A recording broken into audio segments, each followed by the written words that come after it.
tidak bisa memungkiri bahwa ini adalah masa-masa yang paling sulit. Karena tentunya ini ada beberapa orang yang bilang new normal, tapi ada juga yang tetap denial bahwa kalau bisa nggak maunya kembali tetap normal seperti yang dulu sebelum terjadi COVID. Ini partisipannya adalah 220. Tadi sempat saya catat ada di 230.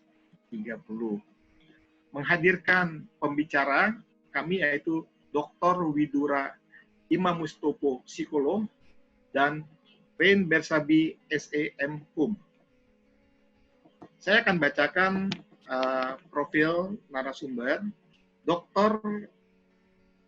Widura Imam Mustopo, pendidikannya S1 Fakultas Psikologi Unpad, klinis, kemudian melanjutkan pendidikan di S2 di Sains Fakultas Psikologi UI, konsentrasi di Psikologi Industri dan Organisasi, serta S3 dari Fakultas Psikologi Universitas Indonesia, konsentrasi Psikologi Penerbangan.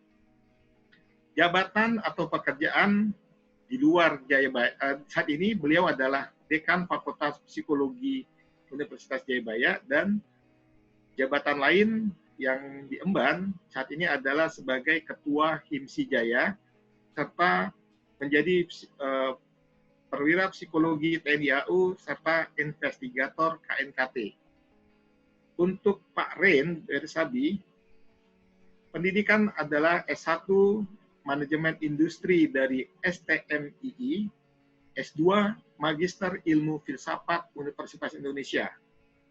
Pekerjaan lain di luar dari dosen di Jayabaya adalah sebagai dosen di Universitas Dharma Persada, serta menjadi trainer manajemen untuk tema Box of Thinking and Adaptive Logic, dengan perspektif filsafat tentunya. Judul tentang tetap sehat di masa pandemi, ini juga tantangan tersendiri sebetulnya ya, kita sehat sampai selesai pandemi ini. Physical distancing, masker, kemudian cuci tangan, itu hindari kerumunan, itu adalah beberapa pegang yang kita perkuat. Ya. Tentang kerumunan ini nih sangat disayangkan ketika nanti kalau kita sudah hampir di bulan Juni, yang perkiraan kalau asumsinya itu semuanya kita jaga, itu sudah menurun, itu menjadi wabah yang jadi PDP yang meningkat, yang tadinya kurvanya landai menjadi meningkat, naik lagi dan seterusnya. Ini akan agak disayangkan kalau memang ini terjadi. Buat teman-teman yang dari psikologi, mungkin kalau bagaimana caranya motivasi dibuat target yang cukup panjang, sampai misalnya kita aja sekarang mendengar Pak baru harus bulan September. Artinya berhasil beradaptasi dengan situasi dan bertahan sampai sekarang. Ya, alhamdulillah. Tapi kita coba lihat apa sih sebetulnya yang membantu mereka. Ya, karena ini waktunya sudah cukup sudah yang lalu, jadi kita cuma untuk review saja. Apakah kita termasuk orang yang seperti itulah, kira-kira seperti itu. Orang bisa resilient kalau dia pada prosesnya itu dia fisiknya, spiritualnya, mentalnya, emosinya itu cukup membantu. Nggak bisa yang selalu menutupi yang lain. Jadi ini empat aspek ini harus berjalan secara terpadu gitu. Ya,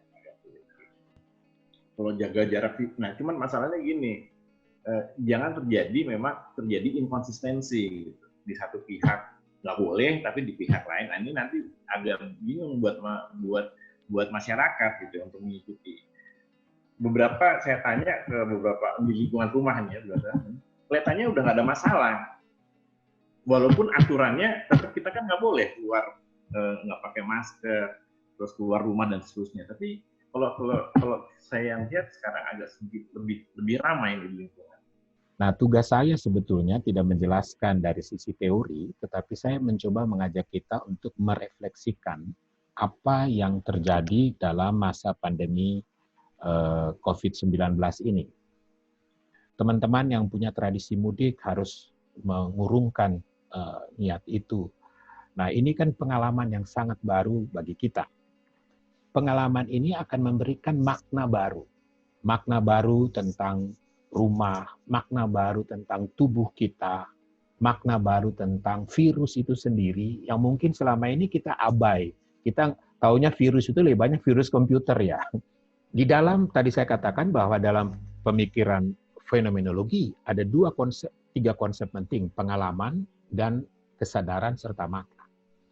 Nah, fenomenolog Husserl atau Edmund Husserl itu adalah dikenal sebagai bapaknya fenomenologi. Dia yang memperkenalkan fenomenologi.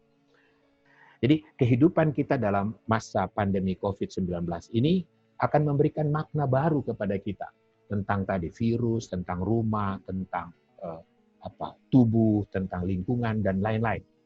Yang mencoba menjelaskan bagaimana hubungan manusia dan teknologi dan dunia. Karena kita hari ini nggak mungkin lepas dari gadget. Ya, dia mengatakan bahwa ada 4 hubungan manusia dengan dunia. Ada pertama hubungan kebertubuhan.